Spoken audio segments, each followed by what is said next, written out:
Ndagusuhujeho nteze amatwi muri aka kanya, urasuzwa na Padiri Janvier. Ngiye kugezaho abatagatifu duhimbaza tariki ya 22 Kanama buri mwaka. Tariki ya 22 Kanama duhimbaza umunsi mukuru wa Bikira Mariya umwamikazi. Duhimbaza Mutagatifu Fabrice wahowe Imana na Mutagatifu Symphorien nawe wahowe Imana.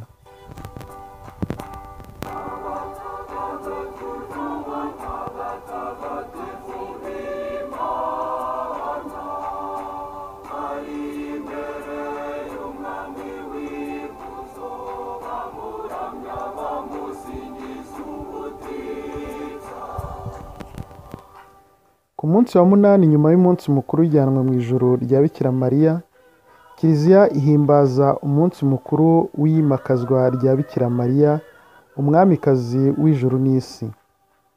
Mu byahishuwe dusomamo ko ku mutwe we atamirije ikamba ry'inyenyeri 12.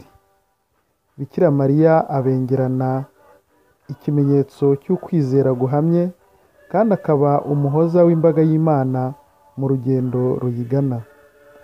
Ivanjiri isomwa kuri uyu munsi mukuru wa Bikira Mariya umwamikazi isozwa n'amagambo ya Bikira Mariya asubiza marayika ati: "Ndi umuja Nyagasani, byose bimbeho nk'uko bivuze."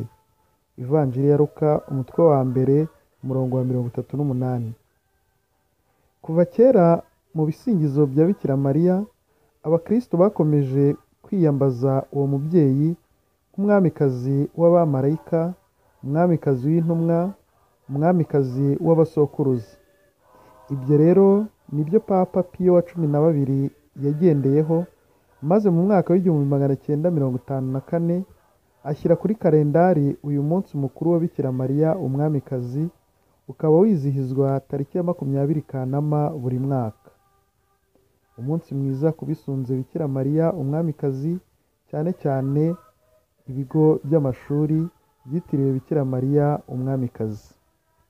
Tariki ya 22 Kanama kandi duhimbaza Mutagatifu Symphorien. Mutagatifu Symphorien yahowe Imana, acibwa umutwe mu kinyejana cya 3 ku ngoma y'Abaromani, ariko acibwa umutwe akiri mutoya. Umubyeyi we papa we witwaga Faustin wari umukozi w'Abaromani, na mama we witwaga Augusta, bose bamureze gikristu kuva akiri mutoya.